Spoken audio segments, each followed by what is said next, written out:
Fancy a nice New York steak or stroganoff with mashed potatoes? Doesn't that sound delicious? I've probably whetted your appetites. But what would you do if I told you that this meat came from a lab instead of a cow? Would you eat it? So my old sports, this is EdDevelop, where you will find the best scientific and similar curiosities. Subscribe and activate the notification bell to enrich your day every time we upload a new video, and consider our Patreon. Find the link below in the description.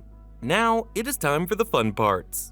The commercialization of lab-grown meat for human consumption just took a giant step forward with the approval of the US Food and Drug Administration. I bet you didn't know that was happening. But yes, it is happening. In Europe, however, artificial meat, which is already a reality, may take a little longer. Is it the same as real meat? Let's see it. The US Food and Drug Administration, FDA, has confirmed for the first time that lab-grown meat is safe for human consumption. They did this with chicken, which can now be marketed. What is lab-grown meat? Although not much has been said about it, lab-grown meat has been under investigation for years. The first lab-grown burger was introduced in 2013, and there are many companies around the world that have successfully developed products in their factories. It is real muscle tissue derived from stem cells without the need to slaughter the animal. A point for vegans? It is in vitro meat, created from the stem cells of animal tissue. The cells are allowed to multiply and develop in a conducive environment, just as they would if they were part of the animal's tissue, and best of all, it is done without animal cruelty. Therefore, we are not talking about a false name, as is the case with vegetable meat or soy milk, which are in fact neither meat nor milk. Although some define it as artificial meats, the result here is real meat, similar to what could be obtained after slaughtering the animal. Could it taste the same in this case? Is artificial meat the same as real meat? Research is progressing at different speeds. We are working with all kinds of animal cells. There are cultures of beef, chicken, pork, kangaroo, and even fish. Depending on the country and the entrepreneurs, different projects are underway. Manufacturers claim that the artificial meat is no different from normal meats, but some consumers say it is more tasteless. Artificial red meat, for example, is not perfect. Animal flesh is not all muscle. It lacks fat and other aspects that give texture and color, such as blood, which is provided by beet juice. Better results have been achieved with poultry or sausages. And here, we ask ourselves an important question, old sports. Would you try this meat? Let us know in the comments and share this video with a vegan who loves animals as much as I used to love hamburgers. In France, they are also working on getting goose liver, as foie is one of the most criticized foods for being unethical. Would you like to try it? As for the taste of these already approved laboratory meats, the opinion is very subjective and varies for all tastes. Some who have tried it say it's tasteless, while others can't tell the difference. Now, we just have to wait to try it. When will this culture to meat come to Europe? Don't worry, old sports. It will come, but European regulation is more complicated and has a stricter bureaucracy, which means that the fact that a product has been approved in the United States does not guarantee that it will immediately be available in our market. The managers of the Basque company Biotech Foods estimate that they will start marketing it in 1 or 2 years. Opinions. We are not talking about a single meat. Each food company is researching its own products. However, they all have some common drawbacks. Price. It has to be produced on a large scale, which is not easy for a laboratory product. Some have already succeeded. We can produce a ton of meat a day, says Professor Yaakov Namis, founder of the Israeli company Future Meat. The key is to ensure that all the meat is the same quality and tastes the same. According to a survey conducted by Biotech Foods in major Spanish cities, 46% of consumers between the ages of 20 and 40 would try this meat, but only 36% of those between the ages of 41 and 55 would. Pros and cons of lab-grown meat. Among the positive aspects of lab meat production highlighted by the producing companies are lab-produced meat does not require intensive livestock production, which reduces the amount of resources needed to produce meat. In addition, lab meat can help address animal welfare issues associated with intensive meat production. Animals on factory farms are often kept in crowded conditions and subjected to inhumane handling practices that can be detrimental to their health and welfare, both for the animals and for us, who consume animals that are under impressive levels of stress. The production of lab-grown meat eliminates these problems by eliminating the use of live animals. Another benefit of lab-grown meat is that it can be produced locally, reducing the need to transport animals and meat. This can reduce the amount of greenhouse gas emissions associated with transporting animals and meat, as well as help create jobs in local communities. As an added benefit, lab-grown meat is produced ethically, without mistreating or slaughtering animals. It can even be a solution for ethical vegetarians who avoid eating meat meat from slaughtered animals. Undoubtedly, this situation is beneficial for everyone, don't you think? It also helps alleviate food shortages, as the world population is over 8 billion and growing. This way of eating can be a solution because we are not exhausting our resources trying to feed us all. On the other hand, even if the health authorities approve lab meat for consumption, there are still doubts about the production process. It is something new, and it will take time for consumers to overcome their reservations. The reality is that until commercial production methods and final products are established, the impact on the environment, animal welfare, and human health cannot be determined. However, recent studies assessing the environmental impact of synthetic meat production show that its production has an environmental impact equal to or greater than livestock production. These studies show that synthetic meat is more polluting than chicken and pork production. The emissions from so-called synthetic meat are mainly carbon dioxide, CO2, from energy production. In the long run, livestock production causes less global warming than these synthetic products because, unlike CO2, methane emissions do not accumulate in the atmosphere. So, what would be the purpose of this product? So what do you think about all this? We know this information is difficult to accept, but we want to know your opinion, so we look forward to reading your comments. All aspects still need to be studied, especially the nutritional value and the final composition that the cultured meat will have to achieve to be similar to traditional meat. However, the effort required to achieve this will not only affect the cost, but will also increase the environmental footprint of the whole process. So we can only wait and see what debates will be generated in the future. Would you buy this product? Thank you for making it to the end of the video. My old sports, don't forget to subscribe to the channel for more content. See you next time.